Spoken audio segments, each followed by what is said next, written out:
Hola gente, en esta oportunidad vamos a tocar el tercer tema del segmento de neuroanatomía que corresponde al estudio de las cavidades ventriculares del líquido cefalorraquídeo.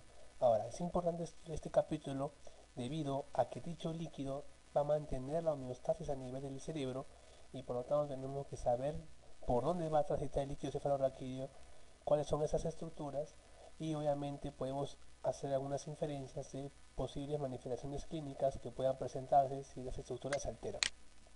Ahora, esta clase tiene dos partes, el llamado sistema ventricular y el líquido cefalorraquídeo. Ahora, el sistema ventricular está compuesto básicamente por dos ventrículos laterales, uno en cada lado obviamente, un tercer ventrículo que es único y un cuarto ventrículo. A su vez están comunicados estos ventrículos por agujeros o por acueductos. Uno es el agujero de Monroe y el otro es el acueducto de Silvio.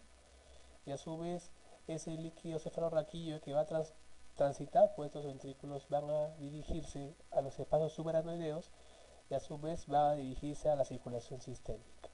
Y para que el ciclo siga su curso una y otra vez. Ahora, vamos a hablar ahora del ventrículo lateral, que es la primera parte del sistema ventricular. Ahora, acá podemos observar en este esquema que está representado todo el sistema ventricular. Ahora, ¿qué parte vamos a detallar? Solamente el ventrículo lateral. Entonces, el ventrículo lateral tiene las siguientes partes. Primero, el asta anterior, o también llamado cuerno anterior, o cuerno frontal. Ahora, este cuerno frontal es rostral, o sea, es anterior al agujero de Monroe o agujero interventricular. El techo de este asta anterior está formado por el cuerpo calloso y su límite medial importantísimo va a ser el septum pellucidum y el trígono anterior del fornix, o columna anterior del fornix, o pilar anterior del fornix. Luego tenemos como su límite lateral la cabeza del núcleo caudado, que recordamos que lo vimos en la clase anterior de morfología interna. A su vez tiene un cuerpo y ese cuerpo va a tener una forma de un arco. Los límites del cuerpo son imprecisos. En realidad, en ninguna literatura he encontrado unos límites exactos. Unas y otras difieren en estructuras, pero el común denominador de todos esos textos va a ser que los límites del cuerpo del ventrículo lateral más o menos será desde el agujero de Monroe hasta el rodete del cuerpo calloso. Digo que más o menos será porque aún no hay un consenso determinado de cuáles son sus límites exactos. A su vez, este cuerpo de ventrículo lateral se va a encontrar ahí una estructura llamada el trígono colateral. A ver, ese trígono colateral lo podemos visualizar aquí. Nosotros ubicamos al cuerpo del ventrículo lateral y en la parte media, más o menos aquí, más o menos ahí, podemos ver que en ese punto confluyen dos astas. La que se encuentra inferior, que es el asta temporal, y la que se encuentra por arriba, que es el asta occipital. Ahora, en ese punto se llama el trígono colateral. Es importante recordar porque cerca de ese trígono se va a proyectar el rodete y el cuerpo calloso. Es importante recordar eso. Rodete o esplenio. Luego tenemos que recordar ahí que en esa zona donde va a estar el trígono colateral hay un ensanchamiento, como ustedes pueden observar ahí, del cuerpo del ventrículo, y ese ensanchamiento se le conoce como atrio ventricular. Luego tenemos el asta posterior del ventrículo lateral, que se tiene como límites desde el trígono hasta el lóbulo occipital mayormente. En todos los textos mencionan que esta asa es rudimentaria. El piso de esta asa va a estar formado por la sustancia blanca del lóbulo occipital y su techo va a estar formado por el tapetum del cuerpo calloso. Cabe recordar que esta asa es rudimentaria. Y luego tenemos el asta inferior del ventrículo lateral, o también llamado cuerno temporal, y es importante porque en su pared medial contiene la formación del hipocampo. Importante relación, que en su pared medial contiene la formación hipocampal. El techo va a estar formado también por el tapetum del cuerpo calloso y sobre todo también por la cola del núcleo caudado. Es importante y obviamente otra relación importante a ese nivel, si está en la cola del núcleo caudado, sería el complejo nuclear amigdalino, que lo vimos en la clase anterior.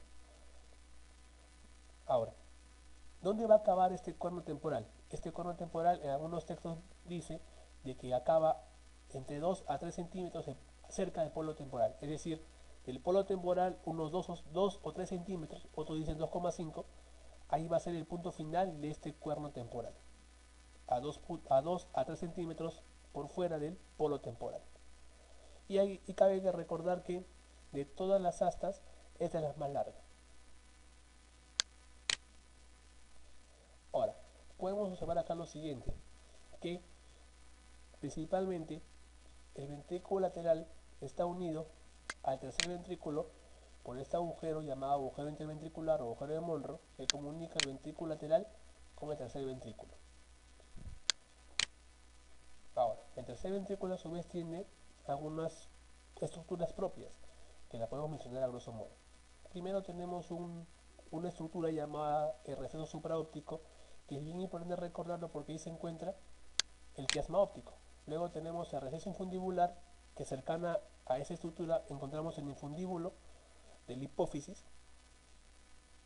Y luego a nivel posterior tenemos el receso suprapineal, que se encuentra por arriba de la glándula pineal. Y luego el receso pineal, propiamente dicho, que se encuentra al mismo nivel de la glándula pineal, que se encuentra más o menos por aquí. Acá se encuentra la glándula pineal. Entonces tenemos un receso suprapineal por arriba de la glándula y un receso pineal al mismo nivel de la glándula pineal.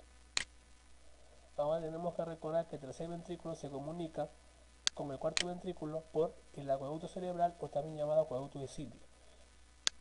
Comunica tercer ventrículo con cuarto ventrículo.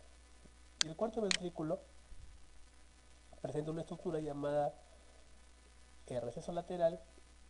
Entonces en dicho receso encontramos dos agujeros.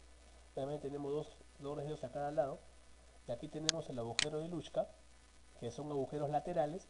Y acá nos está esquematizado el agujero medio, que es el agujero de Magendie.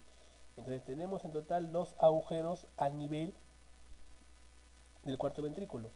Dos laterales, que son los dos de Luschka, y uno medio, que es el agujero de Magendie. Ahora, es importante recordar esos agujeros porque por ellos agujeros el líquido cefalorraquídeo va a ser llevado del cuarto ventrículo a el espacio subaranoideo. Ahora, del espacio subaranoideo se puede dilatar y va a formar las famosas cisternas subaranoideas. O también por esos agujeros puede pasar el líquido cefalorraquídeo, ¿de acuerdo? E irse al ventrículo medular, que está en todo lo largo de la columna vertebral, para ser más exactos, en toda la médula espinal. Entonces, cabe recordar que el líquido cefalorraquídeo va a ir del cuarto ventrículo y se va a ir por los agujeros de Luschka y Magendie a dos sitios, o a las cisternas o al conducto central, o también llamado ventrículo medular, que va a estar a lo largo de la médula espinal, y el líquido cefalorraquídeo va a transitar por todo ese conducto central hasta llegar a una parte distal que se denomina ventrículo terminal, que es donde acaba obviamente el conducto central de la médula espinal. Entonces, ese básicamente va a ser el estudio de los ventrículos laterales. Claro, hemos hecho mayor énfasis últimamente en la parte más distal, o sea, en el cuarto ventrículo, pero ya hemos visto algunas características en los demás ventrículos, y en especial del lateral con sus astas y su cuerpo. Luego, ahora tenemos que hablar del tercer y cuarto ventrículo, y tenemos que mencionar lo siguiente. En el mismo esquema anterior, ahí tenemos el agujero de Monro y el agujero de Silvio. Ahora, aquí tenemos el tercer ventrículo y el cuarto ventrículo. Ahora, en el tercer ventrículo vamos a hablar de algunas características. Va a estar ubicada entre los dos tálamos, es decir, va a formar parte del límite del diencéfalo. Importante recordar eso. El techo del tercer ventrículo está tapizado por la tela coroidea, es decir, los plexos coroideos del tercer ventrículo. Ahí hay un error en la diapositiva, es tela coroidea del tercer ventrículo. Y su piso del tercer ventrículo va a estar formado por el hipotálamo, el quiasma óptico, el infundíbulo, los cuerpos mamilares y el tuber cinerum, y a su vez la sustancia perforada posterior. Entonces, vamos a ordenarnos un poquito. Más o menos dijimos en el esquema anterior que acá había dos estructuras, ¿sí o no? Este se llama receso supraquiasmático y este receso infundibular. Entonces, aquí se va a encontrar el quiasma óptico y el infundíbulo hipófisis. Entonces, Cercano al agujero de Monro encontramos aquí la comisura anterior. Aquí tenemos la comisura anterior. Y aquí tenemos el infundíbulo. Y aquí más o menos tendríamos acá los cuerpos mamilares. Entonces, todo lo que hemos hablado acá es relaciones anteriores del tercer ventrículo. Entonces acá tenemos comisura anterior, los pilares del fornix, el exceso óptico o supraóptico y el agujero de Monro. Son límites anteriores. El piso, ¿cuál era? El hipotálamo, el quiasma óptico, porque está más o menos acá. Más o menos aquí sería el quiasma óptico, el infundíbulo sería el piso del tercer ventrículo, obviamente. Es a nivel anterior, y a nivel posterior tenemos como piso la sustancia perforada posterior, como piso nada más. Luego tenemos como límite posterior, aquí qué glándula estaba, la glándula pineal, la comisura posterior que también forma parte del piso del tercer ventrículo, y el acueducto de Silvio, como podemos presenciar aquí. Y los recesos pineales y suprapineales. Límites laterales tenemos aquí, bueno, no está esquematizado, los 2/3 anteriores del tálamo y el hipotálamo. Ahora, cabe recordar que esas estructuras están unidas por la comisura gris intertalámica. Importante recordar eso. Luego tenemos que hablar ahora del cuarto ventrículo. El cuarto ventrículo va a tener dos porciones a nivel anatómicas, que son una porción vulvar y una porción protuberancial. A su vez, el cuarto ventrículo embriológicamente se divide en tres partes. La parte superior, que se llama, bueno, parte superior propiamente dicha, que va a derivar del istmo romboencefálico, la parte intermedia, que va a derivar del metencéfalo, y la parte inferior, que va a derivar del mielencéfalo. Ahora, ese cuarto ventrículo va a tener forma de rombo y va a tener dos techos, un techo superior y un techo inferior. Ahora, el techo superior va a estar formado por el velo medular superior, o también llamada válvula de Vieuxens, que se encuentra a nivel protuberancial, y a nivel inferior tenemos el velo medular inferior, o también llamada válvula de Tarín, que se encuentra a nivel vulvar. Entonces, mientras que la válvula de Vieuxens se encuentra a nivel superior, la válvula de Tarín se encuentra a nivel inferior.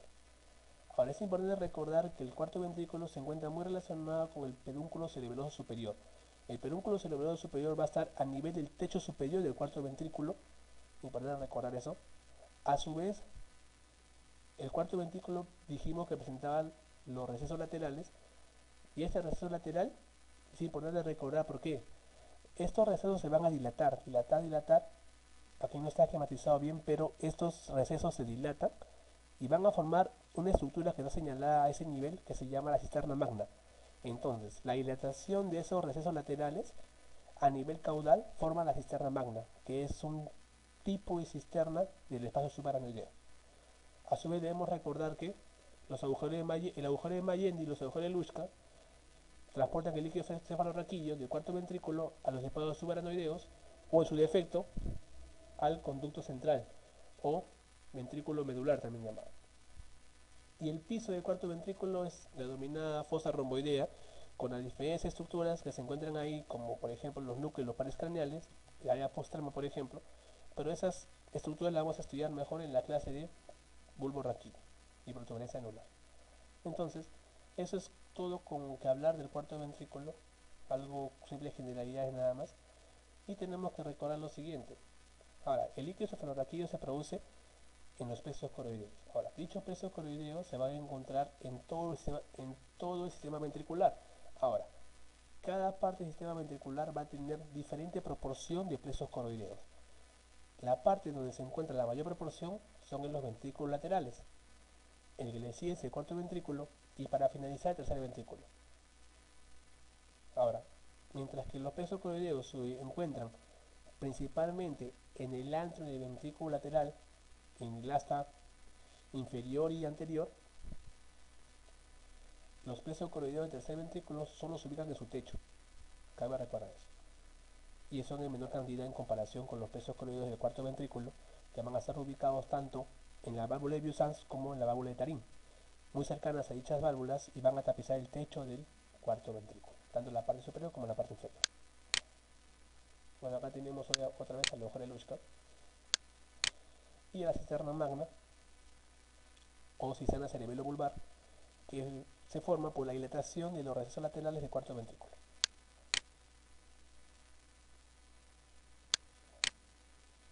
Ahora, tenemos que ver ahora que dichas tenemos que hacer algunas relaciones de de este sistema ventricular.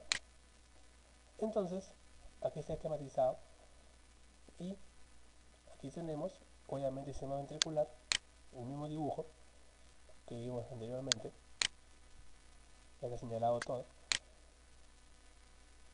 Y podemos observar lo siguiente, que en el asta inferior del ventrículo lateral se relaciona mucho con el complejo nuclear amigdalino.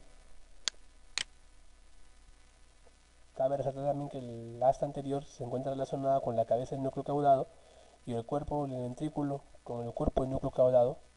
Ahora, aquí observamos el atrio del ventrículo lateral, ahí está mal, es atrio del ventrículo lateral, y con los plexos corrideros. ¿De acuerdo? Entonces debemos recordar lo siguiente, que el atrio del ventrículo lateral se forma cuando se dilata el cuerpo del ventrículo lateral y en dicho atrio que encuentro el trígono colateral, que viene a ser la confluencia de las astas, principalmente asta posterior con asta inferior. Ahí tenemos el agujero de Monro,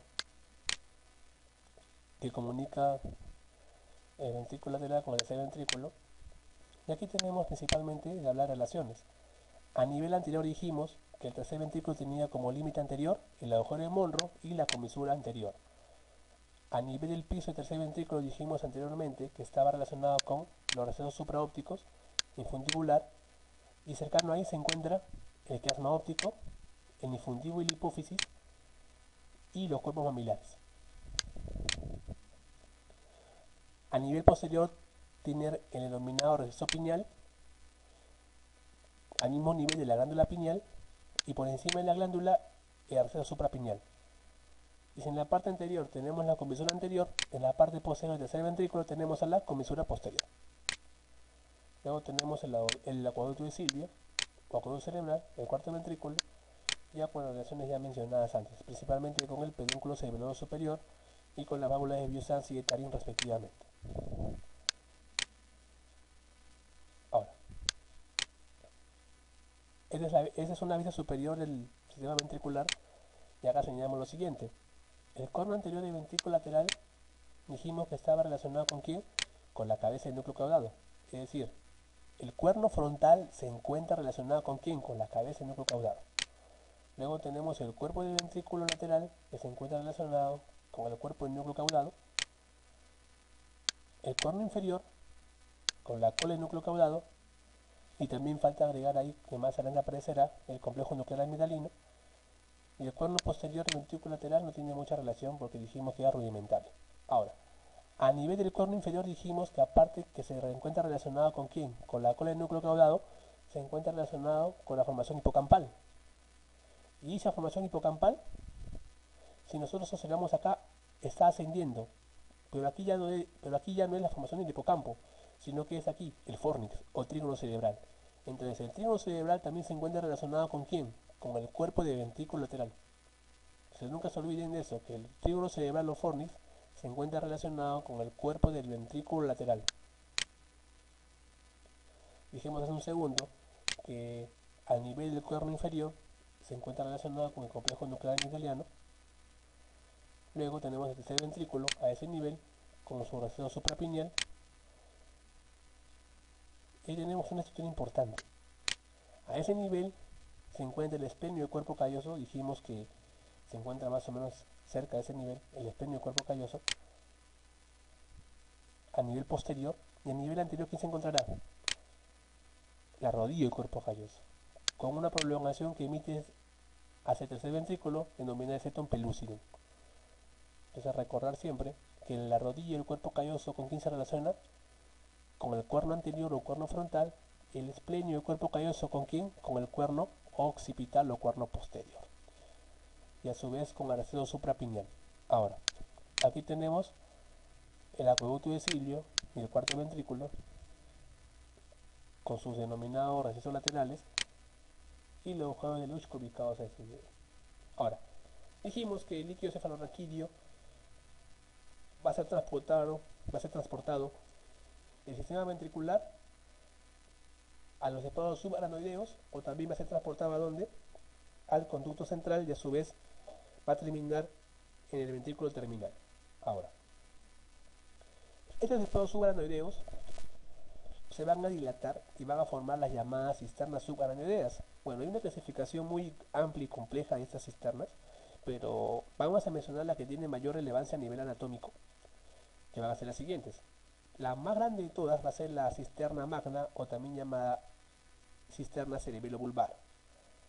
Luego tenemos la cisterna pontina, luego la quiasmática y la interpeduncular. Ahora, ¿cómo es el trayecto del líquido cefalorraquídeo? El líquido cefalorraquídeo dijimos que por los agujeros de luz que dio Mayendi pueden irse a nivel de la médula o a estos espacios subaracnoideos. Ahora, cuando van a estos espacios van a la cisterna cerebelo-vulvar y van ascendiendo hasta la cisterna pontina, luego van a la tienda del cerebelo, porque estas estructuras son infratentoriales, y luego van a la cisterna quiasmática, interpeduncular, etc.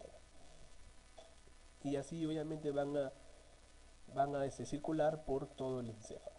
Es importante recordar eso. Otras cisternas que tenemos que mencionar, pero que no dejan de ser importantes, son la cisterna superior, o también llamada cisterna ambiens. Es importante porque esta cisterna superior va a contener tres estructuras. Va a tener la vena de Galeno, o vena cerebral magna, la arteria cerebral posterior y la arteria cerebelosa superior. Entonces, recordar que dicha cisterna ambiens tiene esas tres estructuras.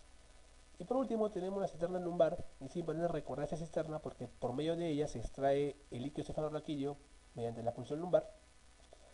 Esta se va a encontrar desde L1 hasta S2, esas son sus dimensiones de dicha cisterna.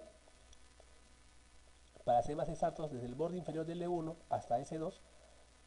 Es importante recordar que dicha cisterna lumbar contiene el filo terminales y la caudequina denominada cole de caballo, que son los segmentos terminales y la médula espinal. Bueno, y ahora el otro punto que nos toca hablar es acerca del líquido cefalorraquídeo. Ahora, el líquido cefalorraquídeo tenemos que recordar lo siguiente. Es muy importante porque dicho líquido va a estar rodeando casi en su totalidad todo el encéfalo, va a permitir algunas propiedades que las vamos a mencionar a continuación. Y por ejemplo, acá tenemos algunas de ellas. A ver, el líquido cefalorraquídeo va a ser producido en forma activa, es decir, con gasto de energía por los pesos coroideos. Ahora, los pesos coroideos podemos tenerlo ahí, que lo estamos viendo.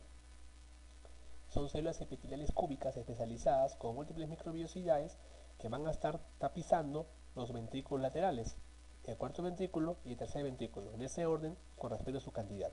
Ahora, por dichos pesos coroideos van a salir el líquido cefalorraquídeo porque los va a producir principalmente en un 70%, ya que luego el 70% de la producción de líquido cefalorraquídeo depende mucho de la volemia, es decir, el agua corporal total. De acuerdo, por eso es importante recordar estas estructuras a nivel histológico.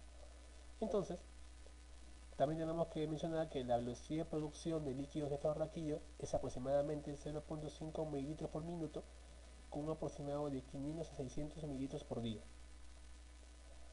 Algunas características importantísimas a recordar es que siempre este líquido cefalorraquídeo siempre va a ser de un color claro, va a ser una consistencia clara e incoloro, similar a un cristal de roca.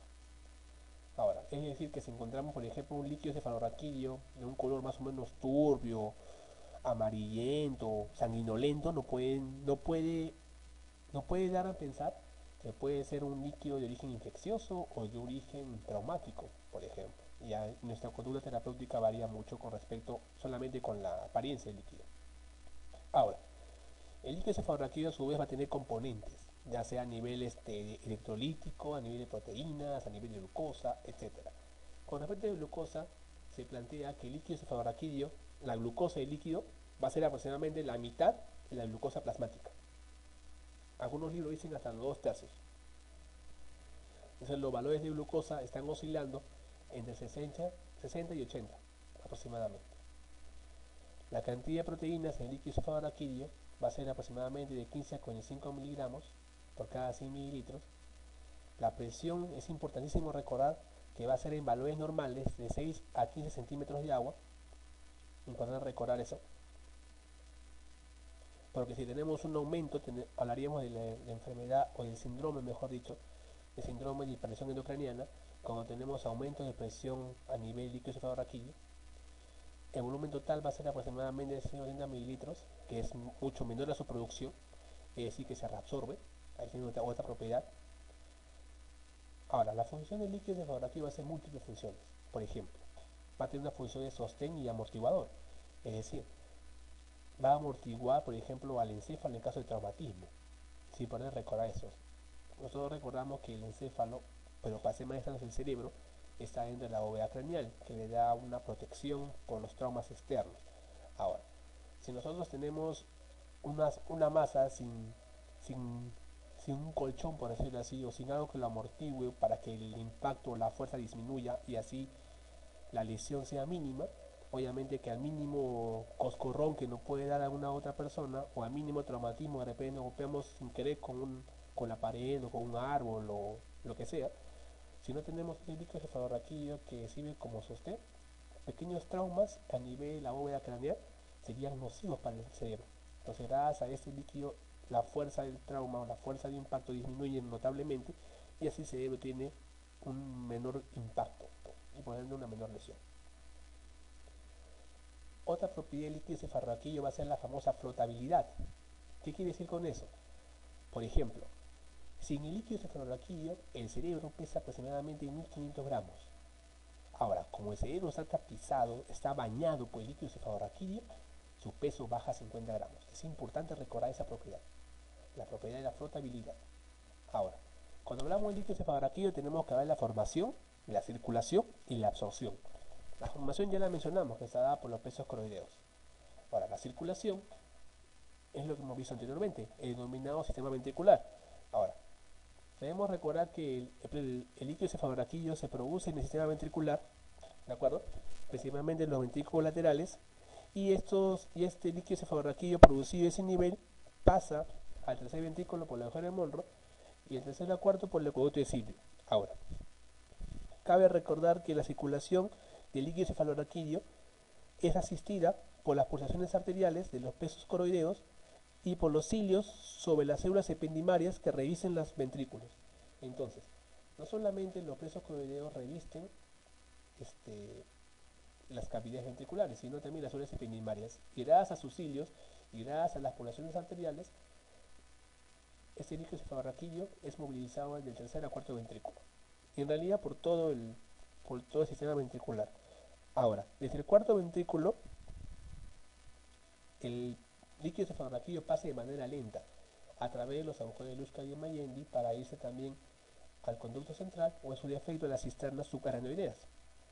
Y cuando van a las cisternas subaranoideas, primero va a la cisterna vulvar o cerebelo vulvar o cisterna magna y luego la cisterna pontina, que son cisternas infratentoriales. Ahora, cuando va a ese nivel, tiene que pasar al cerebro, ¿sí o no?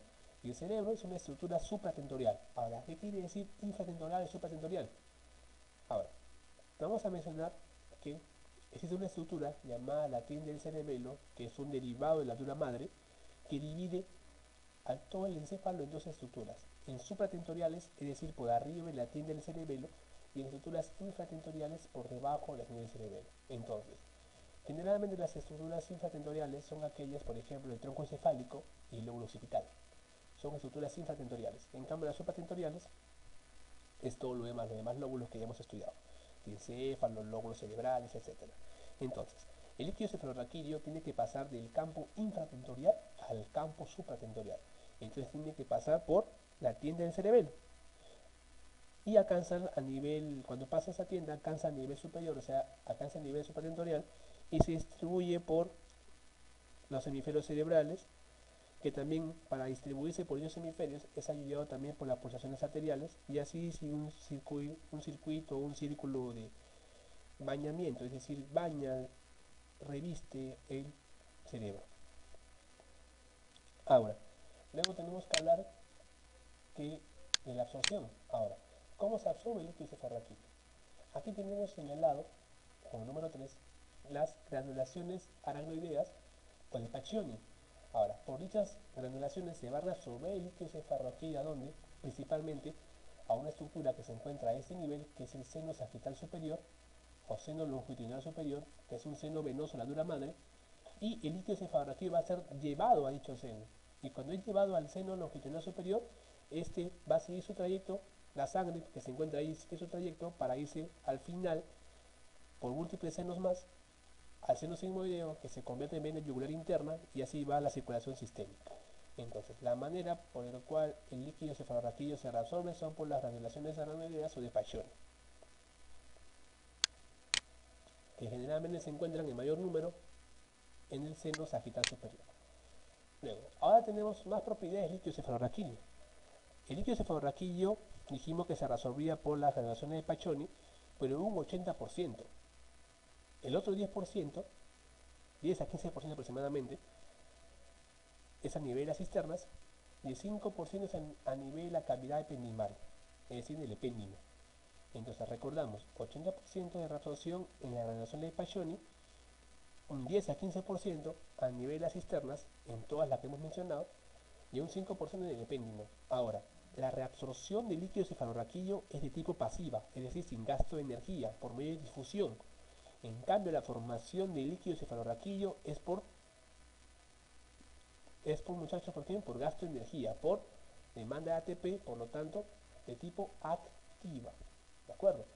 Tipo activa, gasto ATP, demanda de energía. Tipo pasiva, no gasta ATP, no demanda energía y es por medio de difusión. Ahora, en el líquido cefalorraquídeo nunca tiene que haber glóbulos rojos y lo máximo que se acepta a nivel de células, principalmente linfocitos, es de 0 a 3 células a ese nivel. Entonces, nunca debemos encontrar glóbulos rojos y con respecto a linfocitos, máximo 3. Si existe un mayor aumento de los mismos, o sea, de linfocitos, nos puede sospechar o dar la sospecha de que hay una infección a ese nivel, ¿de acuerdo? O en su defecto, si vemos un glóbulo rojo, puede ser que haya una hemorragia a nivel cerebral o a nivel medular, en fin. Luego, más función del líquido cefalorraquídeo, tenemos la función de limpieza porque va a transportar todos los tóxicos, desde fármacos, drogas, metabolitos tóxicos, etcétera, y lo va a excretar. O sea, ese líquido cefalorraquídeo también funciona como un sistema de excreción de los metabolitos generados por las mismas neuronas o por las mismas células a nivel del cerebro, van a ser transportados por el líquido cefalorraquídeo a la circulación sistémica para poder ser excretado. Ahora, la secreción, dijimos, de líquido cefalorraquídeo, generalmente un 70% depende de los pesos coroideos y un 30% restante mencionamos anteriormente que depende por la volemia, es decir, el agua corporal. Ahora, algunas características muy peculiares del líquido cefalorraquídeo es que va a presentar mayor cantidad de magnesio y poca cantidad de calcio en su composición. Es decir, el magnesio se encuentra elevado y el calcio disminuido en el líquido cefalorraquídeo si lo comparamos con el plasma. Entonces es importante recordar eso. Tenemos mayor magnesio en el líquido cefalorraquídeo comparándolo con el plasma y menor calcio en el líquido cefalorraquídeo también comparándolo con el plasma. Ahora, la capacidad de los ventrículos para el líquido cefalorraquídeo es aproximadamente 25 mililitros y la capacidad de las cisternas son 100 aproximadamente. ¿Qué quiere decir esto?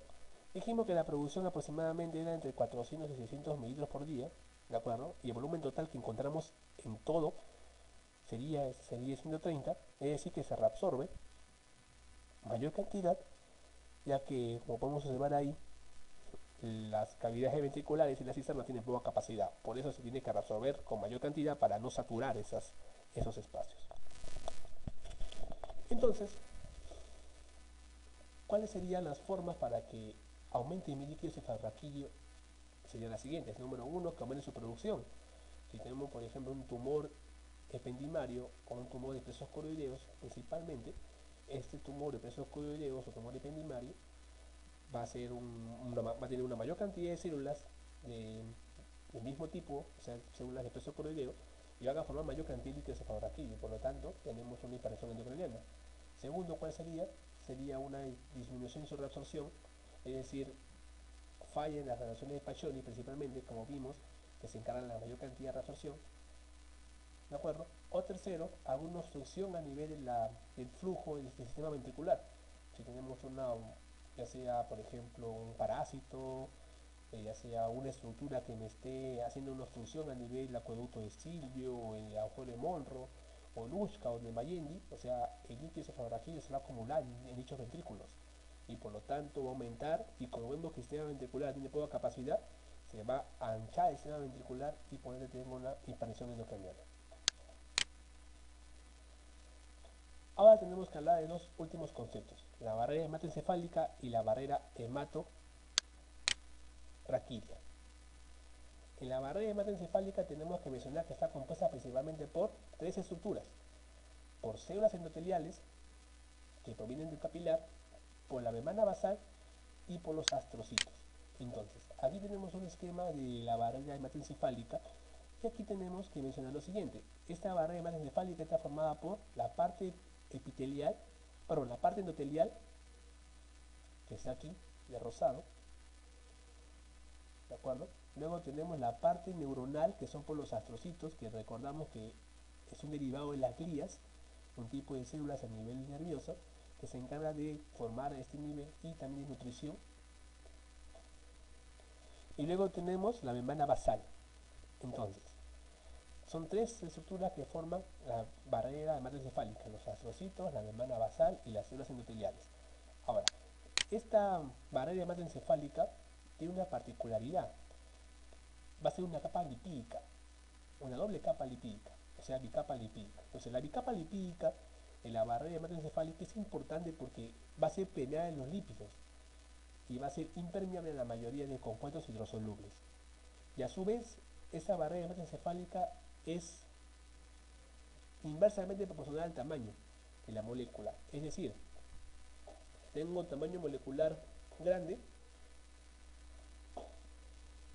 por ejemplo, no pasa. Y tengo tamaño molecular pequeño, sí pasa. O sea, tengo un tamaño molecular aumentado de una sustancia, por ejemplo, una sustancia que tenga un tamaño gigantesco, no pasa la barrera. Y si tengo una disminuye, sí pasa la barrera. Entonces, es inversamente proporcional al tamaño y directamente proporcional a la composición lipídica. Ahora, en sí dijimos que estaba compuesto por tres partes, ¿sí o no? Por los astrocitos, por la membrana basal y por las células endoteliales. Ahora, las células endoteliales tienen unas uniones estrechas a nivel de la membrana basal. Dichas uniones estrechas son las responsables del funcionamiento de esta barrera hematoencefálica. Entonces, ¿cuál de todas es la principal estructura que forma la mayor parte o la mayor importancia de la barrera hematoencefálica? Son las células endoteliales, pero para ser más exactos, sus uniones estrechas. ¿Con quién? Con la membrana basal y también con los astrocitos. Ahora, no todo el sistema nervioso central va a tener barrera hematoencefálica. Hay áreas que no las tienen. Por ejemplo, el área postrema, la neurohipófisis, la eminencia media del hipotálamo, la glándula pineal, los órganos subcomisionales, etc. Ahora, vamos a ver en un gráfico más adelante que dichas estructuras que no tienen barrera hematoencefálica se denominan órganos circunventriculares, que es importante recordar eso, es decir, que no todo el sistema nervioso central va a ser tapizado por esta barrera.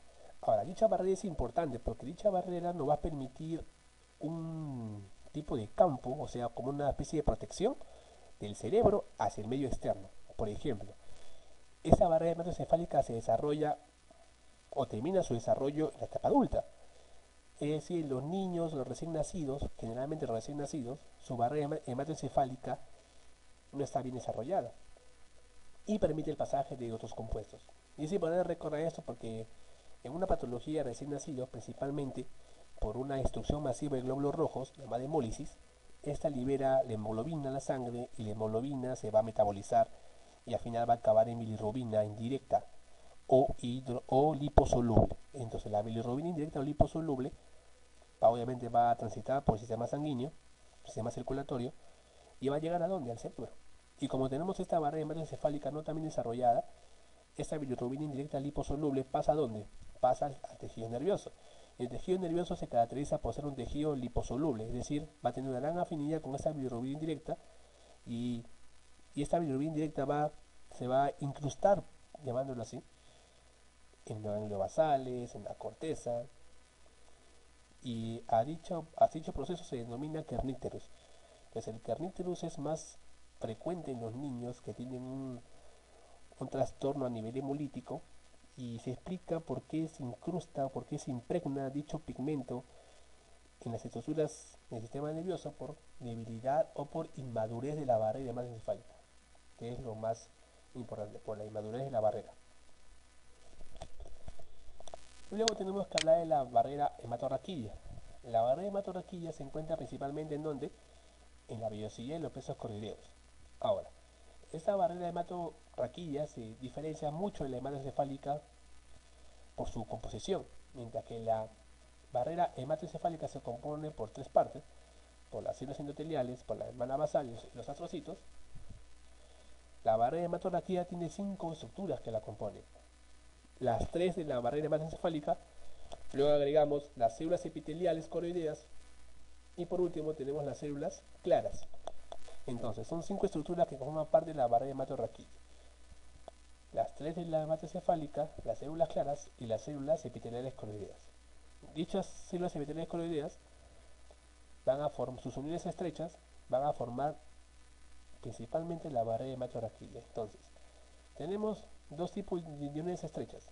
Las uniones estrechas de las células endoteliales son las principales estructuras que dan el buen funcionamiento a la barrera hematoencefálica. En cambio, las uniones estrechas de las células epiteliales van a dar el buen funcionamiento a la barrera hematorraquídea. Y aquí tenemos a los denominados órganos circunventriculares. Entonces, los órganos circunventriculares dijimos que no tenían barrera hematoencefálica. ¿Y cuáles eran? Dijimos la eminencia media, el hipotálamo, la neurohipófisis, la glándula pineal. Luego tenemos el órgano subfornical o subfornix. Luego tenemos el órgano vascular de la lámina terminal, importante recordar eso. El órgano subcomisural, que no está esquematizado ahí, no, sí, ahí lo encontramos ahí, órgano subcomisural que se encuentra por debajo de la comisura posterior, y la vénula, que nos faltó mencionar. Entonces, ¿cuáles son los órganos circunventriculares? El subcomisural, que se encuentra por debajo de la comisura posterior, la glándula pineal, la vénula, el órgano subfornical, que se encuentra por debajo del fornix, el órgano vascular de la lámina terminal, la eminencia media del hipotálamo y la neurohipófisis.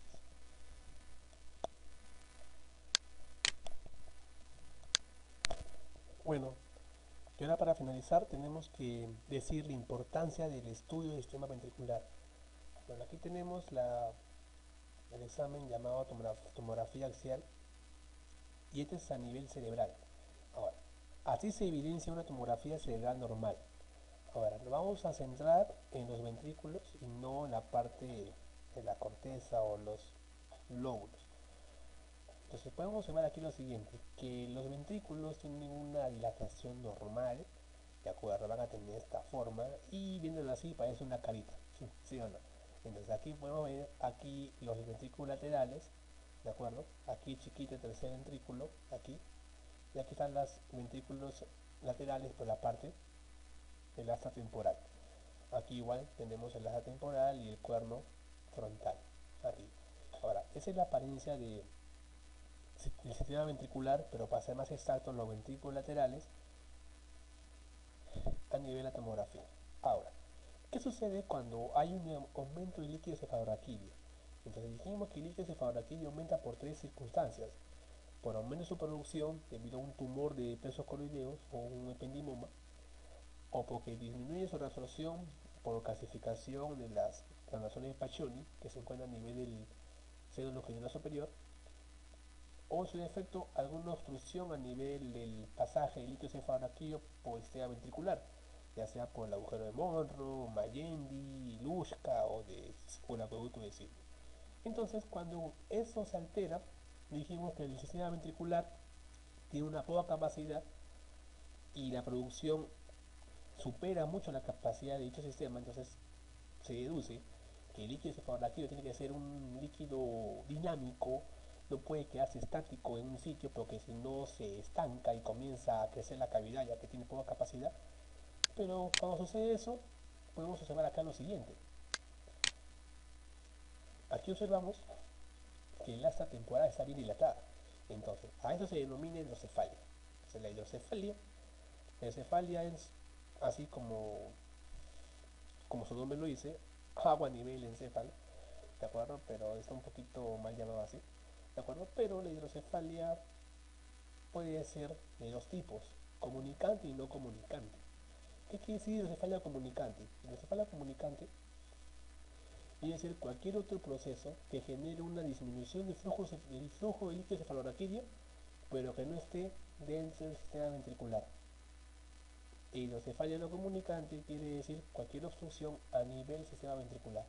Por ejemplo, si yo tengo un tumor de plexo coroideo, que me va a aumentar la producción obviamente de líquido cefalorraquídeo, y dijimos que los plexos coroideos donde se encontraban en el ventrículo lateral, cuarto y tercer ventrículo respectivamente, de acuerdo al orden de producción y de acuerdo a la cantidad de plexo coroideo en ese orden.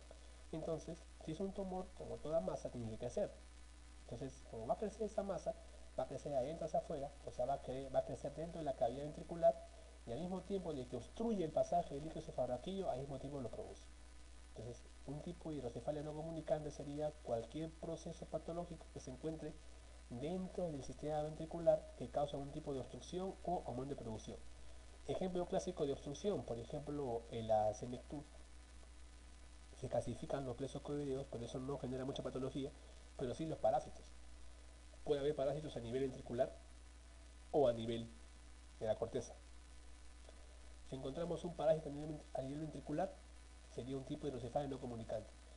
Y tenemos un parásito, por ejemplo, lo más común es cisticercosis a nivel de la corteza, pero en múltiples cantidades, ¿de acuerdo? No generaría una hidrocefalia de tipo no comunicante. Un tumor, por ejemplo, un astrocitoma, que se encuentra generalmente en el lóbulo frontal, ¿de acuerdo? Como es una masa, la masa va a ejercer una fuerza de presión que va a empujar el sistema ventricular, que al empujarlo genera como una especie de obstrucción externa, lo que lo va a empujar, lo va a arrinconar y el líquido el cefalorraquídeo no va a circular de forma homogénea, sino va a estar disminuida su flujo porque la masa impide que ese líquido fluya como debe fluir, ¿de acuerdo? Entonces tenemos un tipo de hidrocefalia no comunicante. Entonces los tumores cerebrales, los parásitos, los aseos cerebrales, los traumatismos cefalocranianos que originan hematomas epidurales, subdurales principalmente, van a ocasionar hipertensión endocraniana de tipo comunicante y cualquier proceso que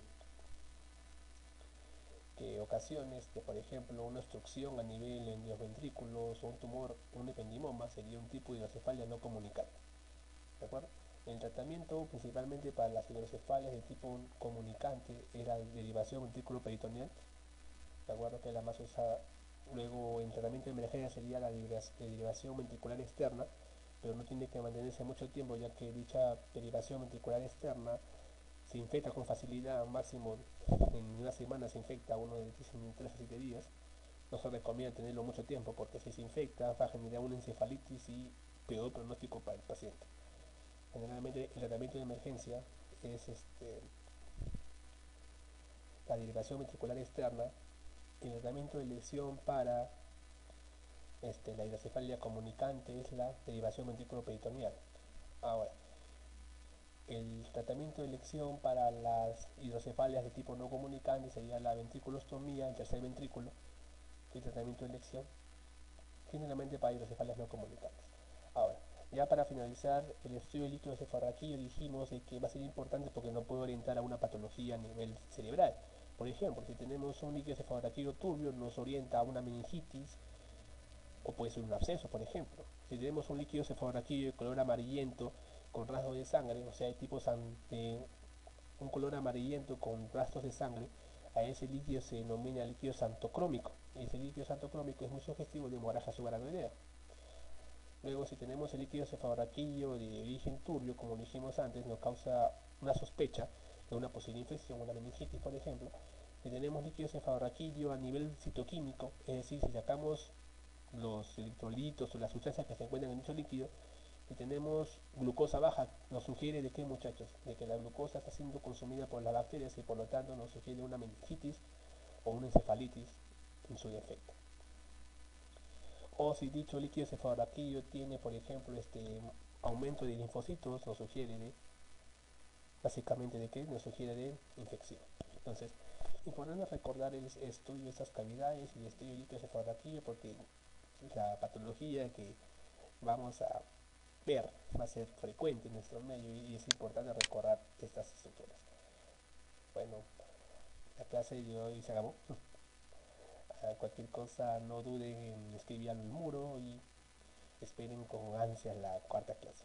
Ya, muchas gracias directamente en Grupo Atlas. Bueno, la imagen se parece mucho al equipo que trabajan con nosotros. Bueno, ya ustedes dirán quién es quién de cada uno de ellos. Muchas gracias, muchachos.